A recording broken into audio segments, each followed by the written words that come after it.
청년 여러분, 안녕하세요. 지난 시간 우리는 인간이 못난 근본적인 이유가 인간이 죄의 세력 아래 있을 뿐 아니라 죄와 일체가 되어 있기 때문임을 나누어 보았습니다.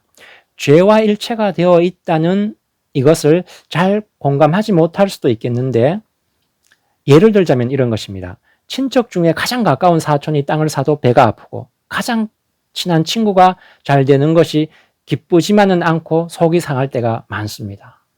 친구가 잘 되더라도 최소한 내가 잘 되고 나서 잘 돼야 그나마 마음의 용납이 됩니다.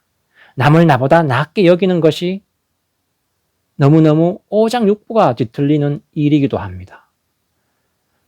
이런 모습에서 인간이 얼마나 죄와 일체가 되어 있는지 충분히 짐작할 수 있습니다. 그러면 인간은 왜 죄의 세력 아래에 있을 수밖에 없게 되었는가? 그 근본 원인이 무엇인지 함께 나누어 보겠습니다. 우선 로마서 1장의 말씀을 읽어보겠습니다. 로마서 1장 18, 19절입니다. 하나님의 진노가 불의로 진리를 막는 사람들의 모든 경건하지 않음과 불의에 대하여 하늘로부터 나타나나니 이는 하나님을 알만한 것이 그들 속에 보임이라. 하나님께서 이를 그들에게 보이셨느니라. 이렇게 말씀하고 있습니다. 성경은 죄 짓는 행위 이상으로 죄를 지을 수밖에 없는 인간이 처한 조건이 더 근본적인 문제라고 합니다. 오늘 말씀에 따르면 인간이 죄 아래에 있게 된 이유, 불의한 짓을 하게 된 원인이 무엇이라고 하느냐 하면 경건하지 않아서 그렇다고 합니다. 그러니까 죄 아래에 있어서 불의하게 된 것은 경건치 않음에 자연스럽고도 피할 수 없는 결과라는 것입니다. 한마디로 죄의 본질이 뭐냐 하면 바로 경건하지 않음이라는 것이지요. 그러면 경건 혹은 경건하지 않음이란 무엇일까요? 경건하지 않음이란 하나님을 기뻐하거나 하나님을 소망하지 않는 모든 것을 의미합니다. 그러면 경건은 당연히 그 반대겠죠. 경건이란 하나님을 기뻐하고 즐거워하고 하나님을 소망하는 것입니다. 이 경건이라는 것을 이렇게 한번 생각해 보지요. 사랑하는 이성이 생기면 어떻습니까? 같이 있는 것만으로도 좋고 쳐다보는 것만으로도 좋습니다. 그 사람이 내게 무엇을 해주어서가 아니라 그 자체로 좋은 것이지요. 눈곱이 끼어도 이뻐 보입니다. 한마디로 눈에 콩깍지가 씌운 것입니다. 잠시만 떨어져 있어도 보고 싶고 그렇습니다. 그렇죠? 하나님과의 관계가 이러한 것을 경건이라고 합니다. 그런데 문제는 정말로 사랑하는 사람에게는 되는데 하나님을 향해서는 잘 안 된다는 데 문제가 있습니다. 아주 가끔 하나님을 기뻐할 때가 있기는 한데 어떤 때냐 하면은 내가 원하는 대학이나 직장에 가게 되었을 때와 같은 그런 일이 있을 때 그렇죠. 그런데 이걸 가만히 살펴보면 어떻습니까? 하나님이 무언가 해주어서 기뻐하는 것이지 하나님을 그 자체로 기뻐하고 즐거워하고 소망하는 것은 아닙니다. 그렇지요? 심지어 무언가 해주어도 하나님을 그리 기뻐하거나 감사하지 않을 때가 더 많은 것이 사실입니다. 신앙의 핵심만을 뽑아놓은 기독교 요리 문답이라는 것이 있습니다. 거기에 보면 이런 것이 있습니다. 사람의 제일 되는 목적이 무엇입니까? 라고 물으면 이렇게 대답해야 됩니다. 하나님을 즐거워하고 영원토록 그를 기뻐하는 것입니다. 라고 말이죠. 하나님을 기뻐하고 즐거워하고 소망하는 이것이 바로 하나님이 사람을 지은 목적이라는 것입니다. 하나님을 기뻐하고 즐거워하고 하나님을 소망하는 이것이 뭐라고 했죠? 이것이 경건이라고 했지요. 경건이라는 바로 이 관계가 끊어지면 죄에게 잡아먹히고 불의한 짓을 할 수밖에 없게 된다고 성경은 말하고 있습니다. 그래서 죄란 하나님과의 관계가 끊어진 것이지 무엇을 잘못했느냐 하는 행위에 관한 것이 결코 아닙니다. 그러니까 죄란 무엇인가 하면 한마디로 하나님을 기뻐하고 소원하는 갈급한 마음이 없는 것입니다. 인간은 경건하지 않으면 죄 아래 있게 되는 것입니다. 그래서 인간은 하나님에게 속한 인간, 죄에 속한 인간, 이 두 종류밖에 없습니다. 하나님에게 속해 있지 않으면 죄에 속해 있는 것입니다. 중립적 위치에 있어서 선을 택할 수도 악을 택할 수도 있는 것이 절대 아닙니다.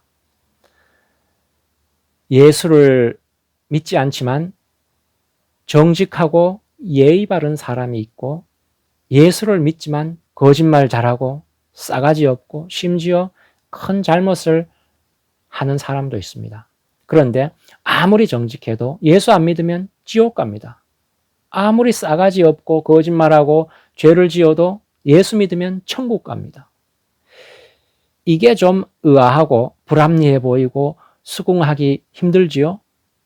그런데 여기에 바로 어떻게 하면 하나님이 무엇을 해주어서가 아니라 하나님 자체를 기뻐하고 즐거워하고 소망할 수 있는지 그 단서를 찾을 수 있습니다. 이런 사람이 있습니다.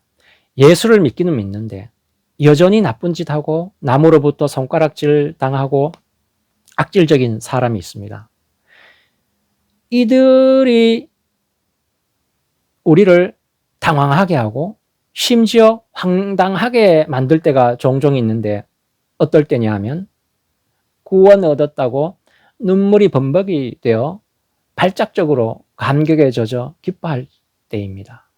더 나쁘고 악질적인 사람일수록 더합니다. 그런데 이들은 진짜 기쁜 것입니다. 형편없는 자신이 심각한 죄에서 벗어났다는 기쁨이 있는 것입니다. 그래서 예수님만 생각하면 즐겁고 기쁜 것입니다. 행위가 안 따라줘서 남에게 덕이 안 되고 예수님께 항복을 했지만 옛 본성이 가끔 종종 자주 발작을 일으켜서 남에게 유익이 안 돼서 그렇지 이 사람은 어쨌든 하나님에게 속해 있는 사람입니다. 왜냐? 자기가 처해 있는 비참하고 심각한 처지와 형편을 알고 자기가 죄인임을 알고 그래서 자기가 예수 그리스도를 필요로 함을 알기 때문입니다. 어쩌다 아주 가끔 알아서 문제일 뿐인 것이지요. 자신이 심각한 죄인임을 실감하면 할수록 하나님 자체가 즐겁고 기쁜 것이 됩니다. 무엇을 해주어서 그런 것이 결코 아닙니다. 이를 토대로 이제 마지막으로 어떻게 하면 하나님을 즐거워하고 기뻐할 수 있을까 하는 이 물음에 한번 답을 내보지요. 인간은 원래 하나님을 기뻐할 수가 없습니다. 죄로 인해 항상 우리의 눈이 우리 자신과 세상에게만 가 있기 때문입니다. 우리가 하나님을 즐거워하고 기뻐할 수 있는 유일한 토대는 우리가 얼마나 처참한 죄에 빠져 있었는지를 묵상해 보는 것밖에 없습니다. 예수 그리스도의 십자가로 말미암아 도저히 빠져나올 수 없는 죄의 더러움에서 나오게 된 것. 이것을 묵상할 때에야 비로소 그나마 하나님을 기뻐하고 즐거워하고 소망할 수 있게 되는 것입니다. 하나님을 그 자체로 기뻐하고 즐거워하고 소망하는 것. 이것을 경건이라고 했는데, 경건은 그래서 자신이 죄인임을 깨닫고 자신이 예수 그리스도를 필요로 하는 사람이라는 것을 깨닫는 것에서 시작합니다. 이게 곧 하나님과의 교제인 것이지요. 우리의 죄됨과 예수 그리스도의 십자가를 묵상함으로 하나님을 기뻐하고 즐거워하는 연습을 매일매일 하는 우리가 되기를 소망합니다. 바로 이 관계 안에서 인생을 새로이 바라볼 뿐 아니라 하나님의 도우심을 체험하는 우리의 삶이 되기를 소망합니다. 기도하시겠습니다. 주님을 기뻐하거나 즐거워하거나 소망하는 마음이 많지 않음을 고백합니다. 우리가 경건하지 않음을 고백합니다. 그러나 우리가 얼마나 한 죄 아래 있었는지 묵상하게 하시고 또 예수 그리스도의 십자가로 우리를 죄에서 벗어나게 해주신 하나님의 그 큰 사랑을 묵상하게 하사 우리로 하나님 기뻐하고 즐거워하고 소망하는 경건한 주의 자녀 되게 하여 주시옵소서. 감사드리오며 우리 주 예수 그리스도의 이름으로 기도드리옵나이다.